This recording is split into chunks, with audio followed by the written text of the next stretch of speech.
સુરત પહોંચી ચૂક્યા છે।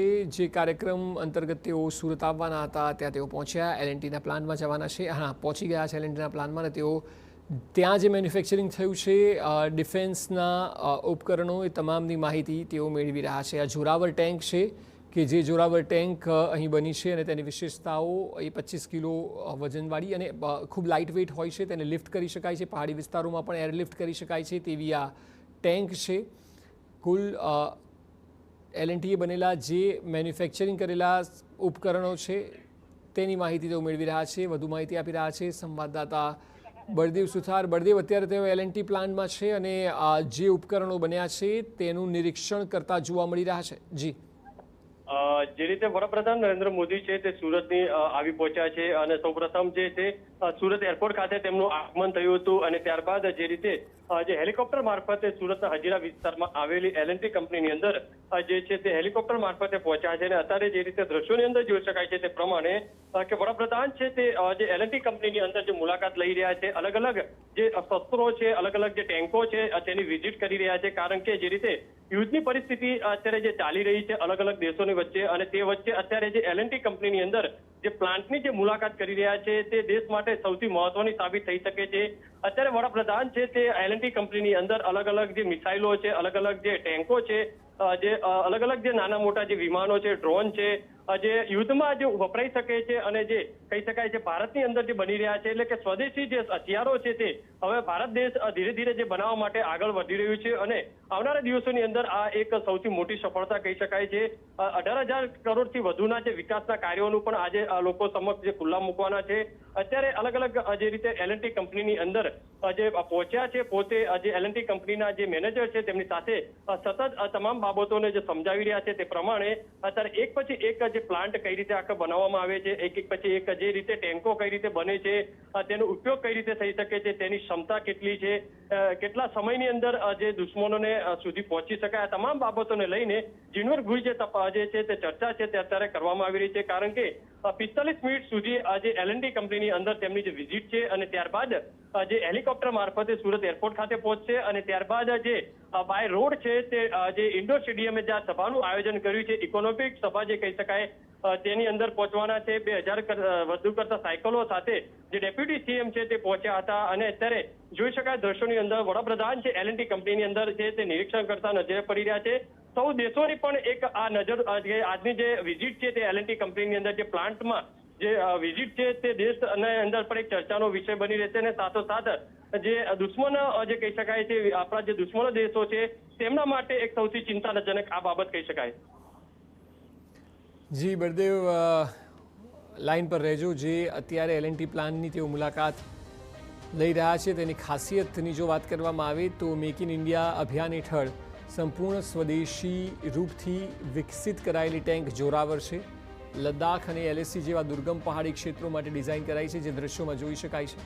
19મી સદીના ડોગરા જનરલ જોરાવરસિંહના નામ પરથી આ ટેન્કનું નામ રાખવામાં આવ્યું છે, જેનું વજન માત્ર 25 ટન છે અને ઓછા વજનને કારણે પહાડી વિસ્તારોમાં પણ એરલિફ્ટ કરવામાં સરળતા રહે છે।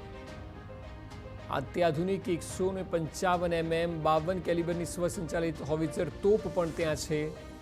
K9 વ્રજ હોવિત્ઝર ગન જે સચોટ માર્ગ ક્ષમતા માટે જાણીતી છે। યુદ્ધના મેદાનમાં ભારે વજન છતાં અત્યંત ઝડપથી આગળ વધવાની તેની ક્ષમતા છે। ગમે તેવા વિષમ વાતાવરણમાં દુશ્મનના સૈન્ય પર ત્રાટકી શકે છે। અત્યાધુનિક 155 mm 52 કેલિબરની છે। સચોટ મારક ક્ષમતા માટે જાણીતી છે હોવિત્ઝર ગન। તો બળદેવ આપણી સાથે જોડાયેલા છે। બળદેવ, જોરાવર તોપની વાત હોય કે K9 વ્રજ હોવિત્ઝર ગનની વાત હોય, સારી વાત એ છે કે આ બધું ભારતમાં બન્યું છે, એટલે મેક ઇન ઇન્ડિયા અભિયાનને સૌથી મોટો સપોર્ટ કરતી આ ઇવેન્ટ છે। બળદેવ,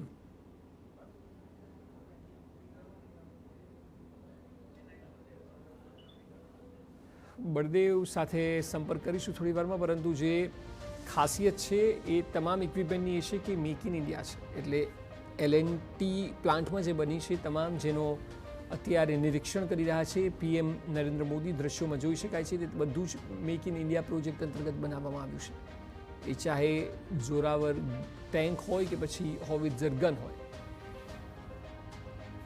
ડિફેન્સ ક્ષેત્રે સાધનો બનવાની શરૂઆત થઈ છે ત્યારે તેને વેગ આપવા માટે જ પીએમ મોદીએ આ પ્લાનની મુલાકાત લીધી છે, જેથી કરીને ભારત એક મજબૂત મેસેજ દુનિયાને પણ આપી શકે કે મેક ઇન ઇન્ડિયા એ કેટલું મહત્વનું પાસું ભારત માટે છે.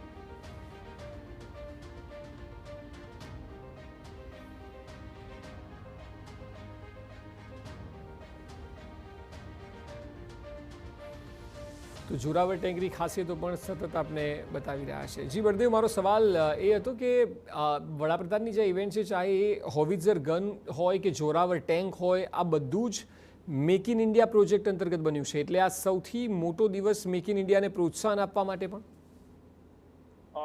અક્ષય, જે રીતે સૌથી મહત્વની આજની જે રીતે મુલાકાત છે, જે એલએનટી કંપનીની અંદર જે અલગ અલગ જે શસ્ત્રોના જે પ્લાન્ટ છે, તે અલગ અલગ ટેન્ક છે, સંરક્ષણ માટેનું સૌથી મહત્વનું પાસું જે ગણી શકાય છે. અને તે પ્લાન્ટની અંદર જે દેશના વડાપ્રધાન નરેન્દ્ર મોદી જે પહોંચ્યા છે અને જે નિરીક્ષણ કરી રહ્યા છે, તે એક સારી બાબત કહી શકાય. અને સૌ દેશ એટલે કહી શકાય છે કે જે દુશ્મનોના જે દેશ કહી શકાય છે, અત્યારે જે રીતે યુદ્ધની પરિસ્થિતિ ચાલી રહી છે અને તે વચ્ચે અત્યારે જે રીતે વડાપ્રધાન આજે એલએનટી પ્લાન્ટની અંદર જે મુલાકાત કરી રહ્યા છે, તે સૌથી મહત્વનું કેન્દ્રીય બિંદુ રહી શકે છે. કારણ કે આજુબાજુના દેશોની પણ સૌ લોકોની જે નજર મંડાયેલી હોય છે કે વડાપ્રધાનની જે હલચલ કઈ રીતની હોય છે, તેમની જે મુવમેન્ટ કઈ રીતની હોય છે, નિર્ણય કઈ રીતે લેવામાં આવતા હોય છે. અને આ જે રીતે લખાદ એલએચએ જેવા જે દુર્ગમ પહાડી વિસ્તારો છે, તેની અંદર આ તમામ જે ટેન્કો છે, શસ્ત્રો છે, તે કઈ રીતે યુઝ કરી શકાય, આ તમામ બાબતોને લઈને જે છે એલએનટી કંપનીના જે કર્મચારીઓ છે સાથે તેમની જે ચર્ચા છે તે પણ કરવામાં આવી રહી છે. ઓછા વજનના કારણે પહાડી વિસ્તારોની અંદર એરલિફ્ટ કરવા માટે સરળતાથી ઉપયોગ કરી શકાય. મેક ઇન ઇન્ડિયાના અભિયાન હેઠળ આજે સંપૂર્ણ સ્વદેશી વિકસિત જે ટેન્કો છે તે બનાવવામાં આવી છે, શસ્ત્રો જે બનાવવામાં આવ્યા છે, તેને વધુને વધુ કઈ રીતે પ્રોત્સાહન આપી શકાય તે માટેના જે પ્રયત્નો છે તે કહી શકાય. અને ગુજરાત માટે સૌથી ગર્વની વાત એ કહી શકાય, દક્ષિણ ગુજરાતના જે સુરતની અંદર આ જે ટેન્કો બનતી હોય છે અને જ્યારે આ યુદ્ધની અંદર આ જે ઉપયોગ થતા હોય, એટલે આ દેશની સુરક્ષા માટેનો સૌથી મોટોનો સવાલ છે. ઓછા વજનના કારણે પહાડી વિસ્તારો હોય છે, રણ વિસ્તારો હોય છે, પાણીગ્રસ્ત વિસ્તારોની અંદર આ ટેન્કો કઈ રીતે ઉપયોગી થઈ શકે છે, ઓછા વજનના કારણે જે સૈનિકો છે તેને કઈ રીતે ઉપયોગ કરી શકે અને કેટલું મહત્વનું સાબિત થતું હોય છે સુરક્ષા માટે, આ તમામ બાબતોને લઈને અત્યારે જે ચર્ચા કરવામાં આવી રહી છે. સૌથી મહત્વની વસ્તુ એ પણ એ પાસું છે કે સ્વદેશી વસ્તુ, એટલે કે જ્યારે આપણા દેશના અલગ અલગ વિસ્તારોની અંદરથી જ્યારે પાર્ટ બનાવી અને હજીરા એલએનટી કંપનીની અંદર આ જે ટેન્કો છે, જે વિવિધ હથિયારો છે તે બનાવવામાં આવતા હોય છે, તેને લઈને મેક ઇન ઇન્ડિયાનું જે કોન્સેપ્ટ છે તે અહીંયા સૌથી એકત્રિત કરવામાં આવ્યો છે. જી સાથે બળદેવ, એ પણ જણાવો કે આ સ્થળ પર તેઓ કેટલી વાર સુધી રહેવાના છે અને ત્યારબાદ તેઓના કાર્યક્રમ દિવસના શું છે? અક્ષય, જે રીતે 2 અને 15 જે રીતે સુરત એરપોર્ટ ખાતે વડાપ્રધાનનું જે વિમાન છે તે આવી પહોંચ્યું હતું અને ત્યારબાદ તેમને ગુજરાત રાજ્યના જે સીએમ છે જે ભૂપેન્દ્રભાઈ પટેલ દ્વારા તેમનું આગમન કરવામાં આવ્યું હતું અને ત્યારબાદ હેલિકોપ્ટર મારફતે માત્ર જે રીતે વડાપ્રધાન એકલા જ છે તે એલએનટી કંપનીની અંદર પહોંચ્યા છે. અને અત્યારે જે રીતે દ્રશ્યોની અંદર જોઈ શકાય છે કે એલએનટી કંપનીની અંદર અત્યારે જે વિઝિટ છે તે તેમની ચાલી રહી છે અને આ વિઝિટ છે સૌથી મહત્વની સાબિત કહી શકાય. કારણ કે અત્યારે જે પરિસ્થિતિઓ વચ્ચે આ વિઝિટ છે સૌથી મહત્વનું પાસું ગણવામાં આવે છે. અને ત્યારબાદ અંદાજિત 45 થી 50 મિનિટ સુધી આ એલએનટી જે પ્લાન્ટ છે તેની વિઝિટ કરવાના છે અને ત્યાંના જે કર્મચારીઓ છે, જે ત્યાંના મેનેજરો છે, તેમની સાથે જે અધિકારીઓ છે તેમની સાથે ચર્ચા કરશે અને ત્યારબાદ હેલિકોપ્ટર મારફતે એરપોર્ટ ખાતે ફરી પરત ફરશે અને ત્યારબાદ એરપોર્ટથી જે બાય રોડ છે તે ઇન્ડોર સ્ટેડિયમ સુરત સિટીની વચ્ચે જે પીપલોદ વિસ્તારમાં આવેલું છે સિટીની અંદર, ત્યાં પહોંચવાના છે. ત્યાં સભાનું જે આયોજન કરવામાં આવ્યું છે. અત્યારે આજે જે પર્યાવરણ દિવસ છે અને આ પર્યાવરણના દિવસની અંતર્ગત આજે સભા છે એક